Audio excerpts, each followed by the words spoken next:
Two unbeaten teams, one group on the line, and in a few hours, Germany and Ivory Coast walk into the most important 90 minutes of their World Cup so far. This isn't just another group stage match. This is Group E about to explode, with a straight shot to the knockout round sitting on the result. Here's the scene. June 20th, 2026, BMO Field, Toronto. Both sides arrive unbeaten after match day 1. Germany didn't just win their opener, they obliterated it. 7 goals against Curaçao. Felix Nemecha opened the scoring inside 6 minutes.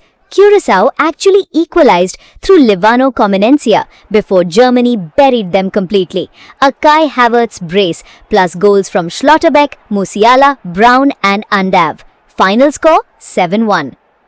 Ivory Coast took the harder road, a tight, disciplined 1-0 win over Ecuador, settled late by Amad Diallo, the kind of result that doesn't make highlight reels for the scoreline, but absolutely does for the nerve it took to get there. So on paper, this looks one-sided. 4-time world champions against a side back at the World Cup for the first time since 2014. Germany unbeaten in 10 straight matches across all competitions. Their last defeat, a shock loss to Slovakia in World Cup qualifying all the way back in September 2025. But here's what nobody's talking about.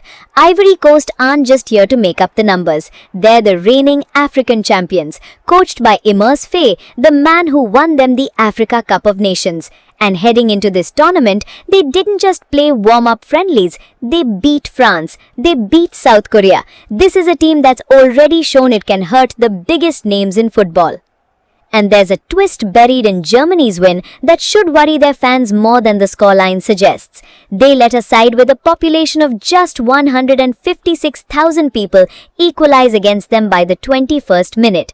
Curaçao isn't a side built to expose a backline. Ivory Coast, with their pace and physicality, very much is. This fits the pattern we're already seeing at this World Cup.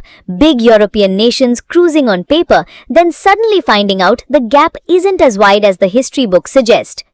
Group E was supposed to be straightforward. After 2 results like these, it's anything but. Let me be fair for a second. Germany still have the deepest squad on this pitch. Musiala and Wirtz pulling the strings, Havertz finishing the chances. That's title-winning quality on paper.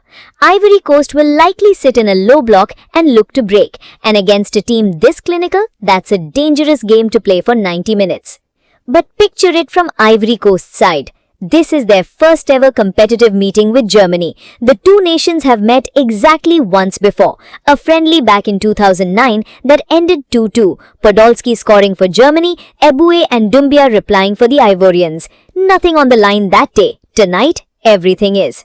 So what does this match really tell us before a ball's even kicked? Win this and either side takes a massive step toward the round of 16 with a game still to spare. Lose it and the final group game turns into a must-win nightmare. So tell me, is this Germany cruising to control of the group, or are the Elephants about to write their next chapter in this tournament? Drop your prediction in the comments before kickoff. I want to see who called it right. Subscribe so you don't miss the result breakdown right after the final whistle. Football at this scale is never just a tournament. It's a countdown. And right now the clock is ticking toward kickoff.